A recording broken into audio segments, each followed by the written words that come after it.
On today's show, a school bus ready for Dakar, RM Sotheby's has a small auction, and a Mini Cooper GP wearing the North Pole's finest. I'm Dana Simone, and this is Hagerty's Daily Driver. Buckle up.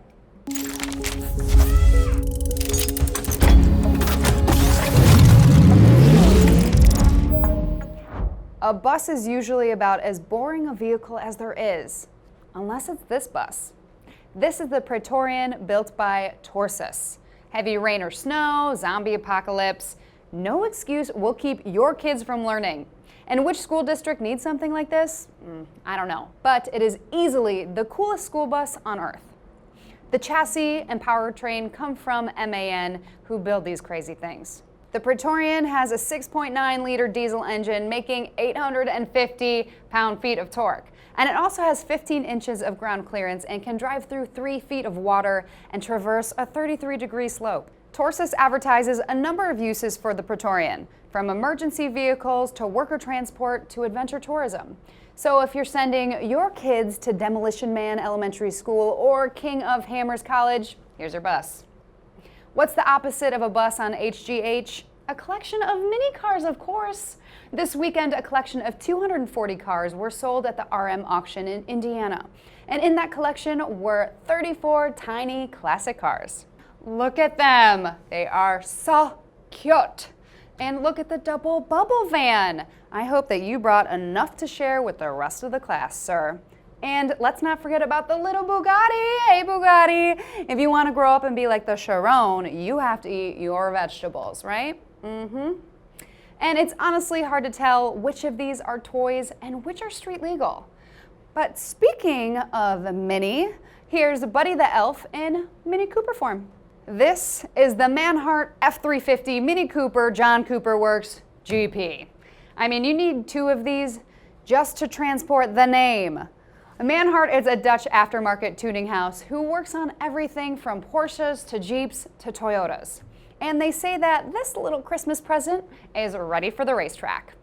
A tune and a new intercooler raise the GP's power from 306 to 350. And it's also offered with full coilovers or lowering springs. But sadly, you can't delete the GP's weird fenders. Seriously, a red Countach would be overshadowed by this. Now, they won't all look exactly like this. Manhart says that each F350 will have a unique livery. And did you know that Alfa Romeo used to make boat engines? That's right. There is a new exhibit at the Alfa Romeo Museum in Hagerty, or however you're supposed to say it in Italian, displaying 10 important boats that were powered by Alfa engines. Now, I know what you're thinking. Alfa, not known for their reliability, right?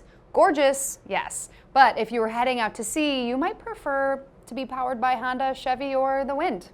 Well, all you negative Nancys out there, it turns out that Alfa was pretty good at making boat engines. In fact, these Alfa-powered boats collectively hold 11 world records, 6 world championships, 7 European championships, and 9 Italian championships.